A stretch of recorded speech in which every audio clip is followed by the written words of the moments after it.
ప్రేక్షకులకి ఆ లలితాంబిక అమ్మవారి యొక్క అనుగ్రహం పరిపూర్ణంగా కలగాలని మనస్ఫూర్తిగా కోరుకుంటూ మనం ఈరోజు మార్చి మాసంలో 12 లగ్నాల వారికి ఎటువంటి ఫలితాలు జరగనున్నాయి. సరే, లగ్నం తెలియదు, రాశి నుంచి చూసుకోండి, no problem. But first priority మాత్రం లగ్నానికే ఇవ్వండి. మరియు అదేవిధంగా ఏ విషయాల్లో జాగ్రత్తగా ఉండాలి, ఎటువంటి పరిహార మార్గాలు చేసుకోవాలి అనేటువంటి విషయాలు చెప్తుంది నేనైనప్పటికీ కూడా చెప్పేసిన సాక్షాత్ లలిత అమ్మవారిగా భావిస్తూ అసలు గ్రహస్థితి ఏ విధంగా ఉంది అని చెప్పి చూసుకున్నట్లయితే మనకి మేషం నుంచి చూసుకుంటే వృషభ రాశిలో గురువు ఉన్నాడు, వక్రగతి పోయి. అదేవిధంగా మిథునంలో వక్రత్యాగం అయిపోయినటువంటి కుజుడు, కన్యారాశిలో కేతువు, కుంభరాశిలో రవిశనుల యొక్క గ్రహస్థితి ఉంది. అదేవిధంగా మీనంలో 3 గ్రహాలు రాహువు, శుక్రుడు, బుధుడు కలిసి ఉన్నారు. దీని తర్వాత 15వ తేదీ నుంచి రవి కూడా వచ్చి 4 గ్రహాలు కలిసి ఉంటాయి. 15వ తేదీ నుంచి కంటిన్యూస్గా ఈ యొక్క గ్రహస్థితిని అనుసరించి 12 లగ్నాలు, లగ్నం తెలియని రాశుల వారికి ఎలా ఉంటుందనేటువంటి విషయం ఇప్పుడు మనం తెలుసుకుందాం. తులాలగ్నము, తులారాశి. తులవారికి కనుక చూసుకున్నట్లయితే మీకు మీ యొక్క రాశ్యాధిపతి అయినటువంటి శుక్రుడు 6వ స్థానంలో ఉన్నారు. తులా లగ్నము లేదా రాశివారు ముఖ్యంగా తీసుకోవాల్సిన జాగ్రత్త, శుక్రుడు 6వ స్థానంలో ఉన్నాడు కాబట్టి స్త్రీకారకుడు, శత్రుస్థానంలో ఉన్నాడు కాబట్టి ఎగ్జాల్టెడ్. ఇక్కడ 2 విషయాలు మీకు స్పష్టంగా గోచరిస్తాయి. ఏమిటది అంటే, లోన్స్ కోసం మీరు చేసే ప్రయత్నం 100% సక్సెస్ అవుతుంది. ఉద్యోగం కోసం చేసే ప్రయత్నం కూడా ఖచ్చితంగా సక్సెస్ అవుతుంది. అందులోని విదేశాల్లో ఉద్యోగం చేయాలి, వేరే ప్రాంతాలకు వెళ్ళి ఉద్యోగం సంపాదించుకోవాలి అనేటువంటి మీ యొక్క ప్రయత్నం 100% సక్సెస్ అవుతుంది. కాకపోతే 6లో శుక్రుడు ఉన్నందుకు స్త్రీలతో అనవసరమైనటువంటి శత్రుత్వాలు ఏర్పడతాయి. ఈ యొక్క విషయంలో చాలా జాగ్రత్తగా ఉండండి. అలాగే మరొక విషయం, ఫైనాన్షియల్ మ్యాటర్స్ విషయంలో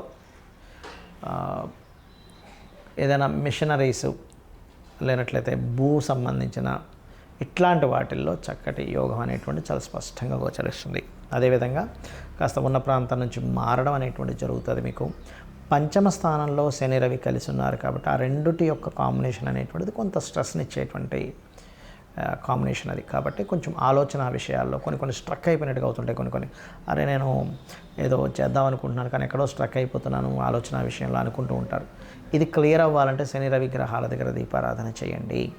అదేవిధంగా వివాహ ప్రయత్నాలు చేసేటువంటి వారు కాస్త బిజినెస్ పీపుల్ని లేదా మెడికల్ రంగాల్లో ఉండేవారిని ట్రై చేయండి. ఇప్పుడున్న గ్రహస్థితి రీత్యా మీకు ఖచ్చితంగా ఆ యొక్క ప్రయత్నాలు సఫలీకృతం అవుతాయి. ఉద్యోగ ప్రయత్నాలు అయితే మీరు చాలా ఈజీగా అంటే కొంచెం ప్రయత్నం చేయడం ద్వారా కాస్త ఎక్కువ ఆఫర్స్ వచ్చేటువంటి టైం నడుస్తుంది. కాకపోతే మీరు ఇన్వెస్ట్మెంట్స్ చేసేటప్పుడు పర్టికులర్గా కొంత జాగ్రత్తగా చేయండి. గణపతిని ఆరాధిస్తూ ఉండండి. కొన్నిసార్లు కొంతమందికి రెగ్యులర్ ఇన్వెస్ట్మెంట్ చేయాల్సి వస్తూ ఉంటుంది వాళ్ళ బిజినెస్లో.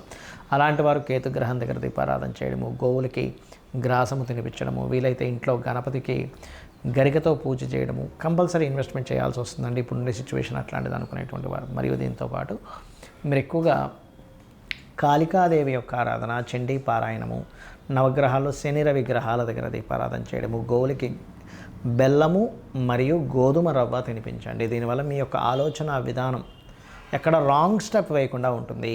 ఈ మార్చి మాస ఫలితాలు అయిపోయిన తర్వాత మనకి నూతన సంవత్సరం రాబోతుంది, విశ్వవసు నామ సంవత్సరం. ఇప్పటి నుంచే చెప్తున్నాను, అసలు విశ్వవసు నామ సంవత్సరంలో అయినా మీరు కంప్లీట్గా సక్సెస్ అవ్వాలంటే ఎటువంటి జాగ్రత్తలు తీసుకుంటే ఎవరైనా సరే, అంటే ఏ లగ్నంలో పుట్టినా, ఎటువంటి నక్షత్రంలో పుట్టినా, ఎటువంటి గ్రహస్థితులు ఎలా ఉన్నా సరే, ఇప్పుడు నేను చెప్పబోయేది మీకు ఫైనాన్షియల్గా పేరు ప్రఖ్యాతుల పరంగా మీరు అనుకున్నటువంటి సంకల్పం ఏదైనా, మీ డిజైర్ ఏదున్నా సరే నెరవేరడానికి ఇప్పుడు నేను మీకు ఒక ఆస్ట్రాలజీలో ఉండేటువంటి ఒక సీక్రెట్ చెప్తున్నాను. అది కనుక పాటించగలిగితే అద్భుతంగా మీరు చేరుకోగలుగుతారు. ఒకటే గుర్తుపెట్టుకోండి, మనము ఎందుకు ఇంత ఇబ్బందులు పడుతున్నాము, ఆస్ట్రాలజీ మనకేం చెప్తుందంటే వెరీ క్లియర్లీ మనం ఇప్పుడున్నటువంటి ప్రజెంట్ కండిషన్లో ఉండే నిర్ణయం ఒకటి, రాంగ్ డెసిషన్స్. ఓకే, అంటే రాంగ్ టైంలో మనం ఏదో ఎక్స్పెక్ట్ చేస్తూ ఉంటాం. సిచ్యువేషన్స్ ఒక దగ్గర ఒక రకంగా ఉన్నప్పుడు ఇంకోటి మనం ఆలోచిస్తూ ఉంటాం. అదొకటి మెయిన్. అది దానికి ఏంటి కారణం అంటే పంచమ స్థానము అంటారు, 5th లార్డ్. అదేవిధంగా రెండవది ఏంటంటే పూర్వజన్మల్లో మనం చేసిన కర్మ మనల్ని వెంటాడుతూ ఉంటుంది. ఇక్కడ చాలామందికి సందేహం ఏంటంటే మరి పూర్వజన్మ కర్మలో అలా ఉన్నప్పుడు అది ఇంకా మారదా, మరి అలా ఉన్నప్పుడు అలాగే నడిచిపోవాలి కదా అనుకుంటూ ఉంటారు. కానీ ఇక్కడ భగవంతుడు మనకి 2 ఇచ్చాడు విషయాలు. ఏమిటంటే ఒకటి, మనం పూర్వజన్మలో చేసినటువంటి కర్మ వల్ల మన జాతకం నడవడము, రెండవది మన ప్రయత్నం వల్ల కూడా కొంత ఆ స్కోప్ అనేటువంటిది, ఆ ఛాన్స్ అనేటువంటిది మనకి ఇచ్చాడు. దాన్ని ఫ్రీ వీల్ అంటారు. అంటే మనం ప్రయత్నం చేయడం వల్ల వచ్చే సక్సెస్. ప్రయత్న స్థానం అనేటువంటిది 3వ స్థానము, సక్సెస్ అనేటువంటిది 11th హౌస్. ఎవరైనా సరే నిత్యము గనక ఉదయము సాయంత్రము లలిత విష్ణు సహస్రనామాలు ఎవరైతే చేస్తారో వాళ్ళ ప్రయత్నం 100% సక్సెస్ అవుతుంది. అలా కాదండి, నేను అంత నాకు సహస్రనామాలు నోటికి తిరగవు, ఇంకేదైనా సింపుల్గా చేసుకునేది ఉందా అంటే సింపుల్గా ఏం లేదు. ఓం నమో నారాయణాయ, ఓం శ్రీమాత్రే నమః, ఈ 2 చాంటింగ్ చేస్తూ ఉండండి. నాకు పూజ గదిలో అంతసేపు నేను స్పెండ్ చేయలేను, నా స్థితి వేరే ఉంది, విదేశాల్లో ఉంటాను, చాలా టైం దొరకడం కష్టం అనుకుంటే మనసులో మననం చేయండి కనీసం. ఓం నమో నారాయణాయ, ఓం శ్రీమాత్రే నమః. ఇంకా వీలుంది నాకు అంటే ఓం నమః శివాయ కూడా చేసుకుంటే అద్భుతమైన ఫలితాలు వస్తాయి దీనివల్ల. ఒకటి.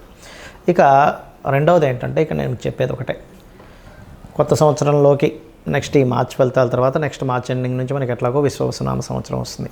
అడుగుపెట్టేటప్పుడు కొన్ని విషయాలు మైండ్లో బాగా పెట్టుకోండి.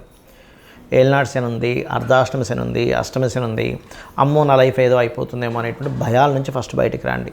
శని అంటే ఏమిటంటే కర్మకారకుడు. మనం ఎటువంటి కర్మలు చేసామో ఆ కర్మలను ఇచ్చేవాడు. ఎంతసేపు బ్యాడే ఇవ్వాలని రూల్ లేదు, గుర్తుపెట్టుకొని. మనకి ఒక అద్భుతంగా ధనం సంపాదిస్తున్న శనే కారకుడు దానికి. Because of natural 10th and 11th lord ఆయన. 10th అంటే కర్మ, 11th అంటే లాభాలు. అంటే ఇచ్చేది కూడా ఆయనే, గుర్తుపెట్టుకోవాలి. ఫస్ట్ ఇక్కడ ఎంతసేపు ఏంటంటే శని అనేటువంటి పాయింట్ని మనం ఎంతసేపు నెగిటివ్ కోణంలోనే చూస్తూ ఉంటాం. ఎలా అంటే, ఒక తండ్రి ఉన్నాడు, తండ్రిని పూర్తిగా అర్థమైన వ్యక్తి తండ్రి కోపాన్ని అర్థం చేసుకుంటాడు, తండ్రి బాధ్యతని అర్థం చేసుకుంటాడు. కానీ తండ్రి అర్థం కానివాడు తండ్రి కోపాన్ని మాత్రమే చూస్తాడు. తండ్రి ఎప్పుడు ఇలాగే హింసిస్తుంటాడు, తల్లి ఎప్పుడు ఏదో ఒకటి నువ్వు చదువురా అంటూ ఉంటుంది, ప్రతిదానికి అడ్డం పడుతుంది. ఇది మాత్రమే చూస్తాం. కానీ తల్లి అంత బాధ్యతగా ఉదయాన్ని నిద్రలేచి మనకి ఫుడ్ అనేటువంటిది చూసుకుంటుంది, లేనట్లయితే మన అవసరాలు చూసుకుంటుంది, మనం ఎప్పుడేంటనేది అన్ని జాగ్రత్తగా రక్షించుకుంటుంది. తండ్రి కూడా మన కోసం పనిచేస్తున్నాడు అనేది మనం మర్చిపోతాం. ఎంతసేపు ఆయన కోపడుతున్నాడు, నేను ఖాళీగా కనిపిస్తే ఏదో ఒకటి అంటున్నాడు అనేది చూస్తాం. అలాగే శని విషయంలో కూడా ఇదే రాంగ్ జరుగుతుంది అందరికీ కూడా. ఏంటంటే శని అనగా నమ్మో ఏలినాడు శని, ఏం చేయాలి గజగజ ఉనికిపోవడం, ఇది కాదు. శని అనేటువంటిది కర్మకారక ప్లానెట్. నువ్వే కర్మ చేశావు. ప్రతి జీవుడికి పూర్వజన్మలో చేసినటువంటి కర్మ వల్లే ఈ జీవితం వస్తుంది. ఇక్కడ మ్యాటర్ ఏంటంటే, అందరూ బాధపడడానికి కారణం మనం పాస్ట్ లైఫ్లో ఏం చేసాం, ఇక్కడ అసలు ఈ జన్మ ఎందుకు పుట్టామనే విషయం తెలియకపోవడమే మనం బాధపడుతూ ఉంటాం. నువ్వు ఒక డాక్టర్ అవ్వాలనుంది, నువ్వు కొంతమందికి డాక్టర్గా నువ్వు సేవ చేయాలనుంది, అప్పుడు నువ్వు డాక్టరే సేవ చేస్తుంటావు. లేదా ఒక ఇంజనీర్ అవ్వాలనుంది, లేకపోతే ఒక మంచి టిఫిన్ సెంటర్ పెట్టాలనుంది, లేనట్లయితే ఇంకోటి ఏదో అవ్వాలనుంది. మనం ఏం చేస్తున్నామంటే, అసలు ఏం అవ్వాలనుంది, ఎందుకు పుట్టామనే విషయం మర్చిపోయి ఆ పుట్టిన విషయాన్ని, అది జరుగుతున్న అంశాన్ని ఎంజాయ్ చేయడం మానేసి అది అవ్వలేకపోయాను, ఇది అయిపోయానని చెప్పి బాధపడుతూ ఉంటాం. కానీ నువ్వు పుట్టింది ఫలానాది అవ్వడానికి. ఒక ఆస్ట్రాలజర్గా ఎవరికైనా ఏదైనా ప్రాబ్లం ఉంటే వాళ్ళకి గైడ్ చేసి వాళ్ళ ప్రాబ్లమ్ని గ్రహపరంగా ఏం చేసుకోవాలనేది స్పష్టంగా వాళ్ళకి క్లియర్గా చెప్పడానికి ఒక ఆస్ట్రాలజర్ అవుతాడు. అదేవిధంగా ఒక డాక్టర్ ఆ రోగాన్ని నివారించడానికి ఒక డాక్టర్ అవుతాడు. ఒక ఇంజనీర్ చక్కటి బ్రిడ్జెస్ లేకపోతే ఇల్లు కట్టుకోవడానికి ఇంజనీర్ అవుతాడు. అంటే అది కర్మ.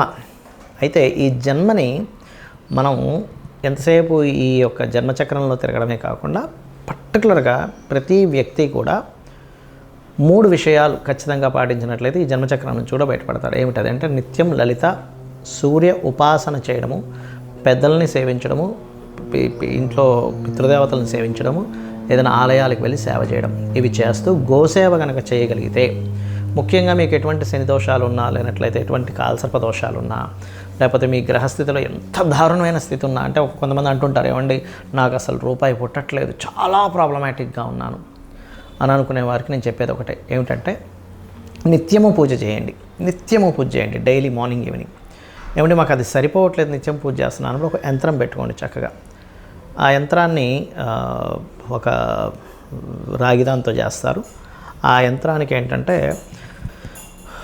జలావాసము, పుష్పవాసము, ధాన్యవాసం చేసి దానికి శక్తిని చేకూర్చి దానికి జపం చేసి ఇస్తారు. యాక్చువల్గా అది ఇస్తుంటారు. కొంతమంది అడిగినప్పుడు నేను కూడా ఏర్పాటు చేశాను. బట్ ఏంటంటే మీరు ఎక్కడైనా కూడా తీసుకోవచ్చు అది. అయితే ఇక్కడ ఏంటంటే దాన్ని కనుక చేయగలిగితే ఇంకొంచెం స్ట్రెంత్ పెరుగుతుంది మీకు.